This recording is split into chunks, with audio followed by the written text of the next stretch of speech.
వాళ్ళకి నేను వ్యతిరేకం కావడం ఎందుకు? జరిగిపోయింది. ఆ అధికారి మనస్సాక్షికి తెలుసు. దీన్ని ఎవరు డ్రాఫ్ట్ చేశారన్నటువంటిది, ఎవరు డ్రాఫ్ట్ చేశారో ఈ కంప్లైంట్ అన్నటువంటిది కేవీ రావు నాకు చెప్పని కూడా చెప్పాడు. అవన్నీ ఇప్పుడు చెప్పాల్సిన అవసరం లేదు. కేవీ రావు కామన్ మిత్రుడు ద్వారా ఎవరు డ్రాఫ్ట్ చేశారు, నేను ఈ ప్రెస్ కాన్ఫరెన్స్ అడ్రస్ చేసేది ఆ వ్యక్తి చూసినప్పుడు అతనికే మనసుకి కష్టం కలుగుతుంది. కానీ సార్ ఫర్దర్గా ఈ కేసు అలా చూడబోతుంది అంటే ఆల్రెడీ మిమ్మల్ని ఇంక్లూడ్ చేసేసారు. సో మీరేమో చెప్పాల్సినవి మీకున్న ఫ్యాక్ట్స్ అన్ని క్లియర్గా చెప్పారు. సో ఇక్కడితో ఆగిపోద్ది అనుకుంటున్నారా? ఫర్దర్గా కొంత ఇక్కడితో ఆగకపోయినా నాకు వచ్చే నష్టం ఏమి లేదు. నేను ఒక్కటే చెప్తా, వీళ్ళందరూ ఇవన్నీ చెప్తున్నారు కదా, కాల్ రికార్డ్స్ తీయండి, నేను కేవీ రావుతో మాట్లాడినట్టు ప్రూవ్ చేయండి, లేదా కేవీ రావు నాతో మాట్లాడినట్టు ప్రూవ్ చేయండి. నేను ప్రజా దర్బారు పెట్టేటప్పుడు ఎవరు వచ్చి ఉద్యోగాలు అడిగినా ఏది అడిగినా కూడా నేరుగా ఫోన్ చేసేవాడినే, కానీ అంతకు మించి ఏ యొక్క ప్రతిఫలం ఎవరి దగ్గర ఆశించలేదు, ఆశించేవాడిని కూడా కాదు. సాయిరెడ్డి గారికి జగన్తో ఉన్న రిలేషన్ ఈరోజు సాయిరెడ్డికి ఇప్పుడు ఇబ్బందులు గురవుతుందంటే అనుకోవచ్చా? కొంతమంది దానికి మా పార్టీలో, అంటే మా గత పార్టీ, నేను ఏ పార్టీలో నుంచి అయితే నేను రిజైన్ చేశానో ఆ పార్టీలో ద్వితీయ శ్రేణి నాయకులు ఎవరైతే ఉన్నారో వాళ్ళు నాకు మా నాయకుడికి మధ్యన అభిప్రాయ భేదాలను సృష్టించి జగన్మోహన్ రెడ్డి గారి మనసుని విరిచేటటువంటి ప్రయత్నం చేసి వాళ్ళు విజయం సాధించారు. 3.5 సంవత్సరం పాటు అవమానాలకు పాలై నేను దిగినటువంటి ప్రతి మెట్టు కూడా కొంతమంది పైకెక్కడం జరిగింది, వాళ్ళు పైకెక్కేదానికి ఉపయోగపడడం జరిగింది. దీంట్లో చాలామంది పాత్రదారులు, సూత్రధారులు ఉన్నారు. దీంట్లో ఈ పార్టీ నుంచి వెళ్ళిపోయిన దానివల్ల నేను ఏ విధంగానూ నష్టపోవట్లా. చిత్తశుద్ధితో ఈ పార్టీలో నేను ఉన్నంతకాలం నేను పనిచేశాను, మనస్ఫూర్తిగా పనిచేశాను. ఇప్పుడు కూడా పార్టీ నుంచి వచ్చిన తర్వాత జగన్మోహన్ రెడ్డి బాగుండాలనే కోరుకుంటున్నాను. కానీ ఈ యొక్క ద్వితీయ శ్రేణి నాయకత్వం, వాటిని ఏమంటారు, వీళ్ళు చుట్టూ ఉండేటటువంటి వాళ్ళని కోటరీ, ఈ కోటరీ నుంచి ఏ రోజైతే ఆయన బయటపడతాడో ఆ రోజు ఆయనకు భవిష్యత్తు ఉంటుంది. లేకుండా ఉంటే భవిష్యత్ అనేటటువంటిది చాలా కష్టంగా ఉంటుంది. ఇంతకన్నా మించి చెప్పగలిగింది ఏం లేదు. ఎక్కడ బయట నుంచి పోయేటటువంటి ఇన్ఫర్మేషన్ ఈ యొక్క కోటరీకి అనుకూలంగా ఉంటే, ఎవరినైనా ఆయనకి పరిచయం చేయాలి, తీసుకెళ్ళాలి అని అంటే ఈ కోటరీ కానీ అంగీకరిస్తే వాళ్ళకి ఏదో ఒక రకంగా నయానో భయానో, లేకుంటే మంచిగానో కాళ్ళు పట్టుకోనో చేతులు పట్టుకోనో, లేకుంటే ఆర్థికంగా ఏదో ఒకటి చేసో వాళ్ళు ఆయన దగ్గరికి పంపిస్తారే కానీ దేవుడి దగ్గరికి, పూజారులు అదర్వైజ్ దేవుడి దగ్గరికి పంపించట్లే. ఇది జరిగేటటువంటిది. ఈ చెప్పేటటువంటి ఒక నాయకుడు అన్నటువంటి వాడు ఈ చెప్పుడు మాటలను నమ్మకూడదు. చెప్పుడు మాటలను నమ్మితే నాయకుడు నష్టపోతాడు, ప్రజలు నష్టపోతారు, పార్టీ నష్టపోతుంది. ఇక్కడ జరిగేటటువంటిది అదే. వైసీపీ పార్టీలో పూజారుల హవా నడుస్తుంది. తప్పకుండా ఏకీభవించకుండా ఉండేదానికి ఏముంది దాంట్లో? ఈ కోటరీ వల్లనే నేను ఆయనకి దూరం అయ్యా.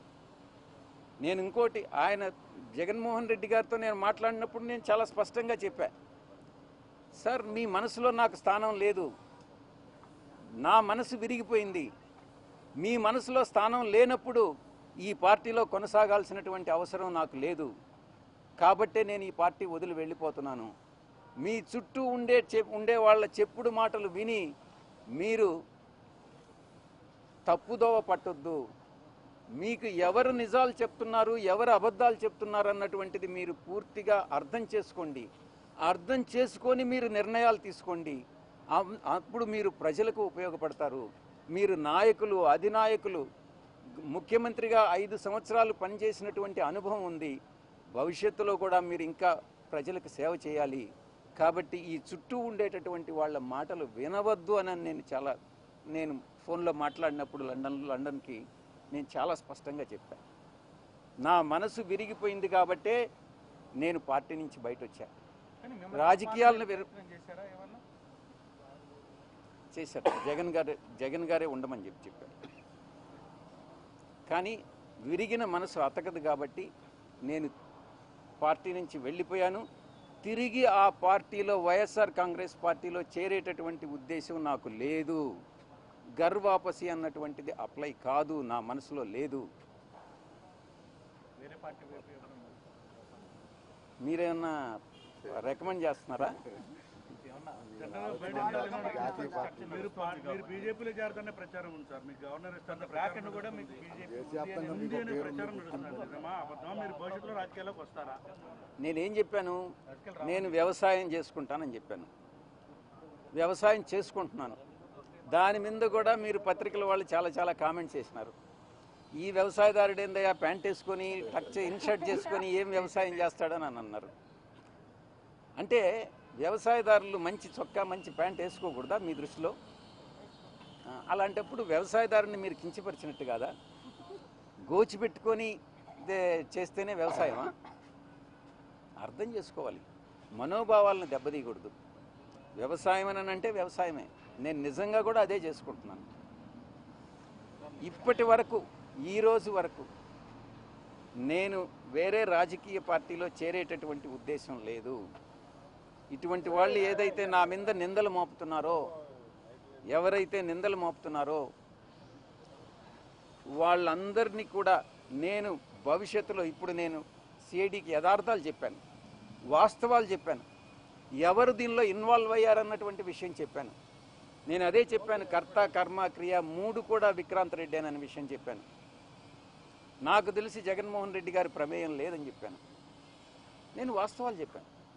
అదేవిధంగా భవిష్యత్తులో నా మీద ఎటువంటి ఆరోపణలు చేసినా నేను దేవుడు సాక్షిగా వాస్తవాలే చెప్తానని మీ అందరి ముందు తెలియజేసుకుంటా ఉన్నా. ఏది మళ్ళీ కొంచెం పెద్దగా చెప్పండి మీరు. లిక్కర్ స్కామ్ మీద సిట్ వేశారు. లిక్కర్ స్కామ్ మీద నేను గతంలో కూడా చెప్పాను.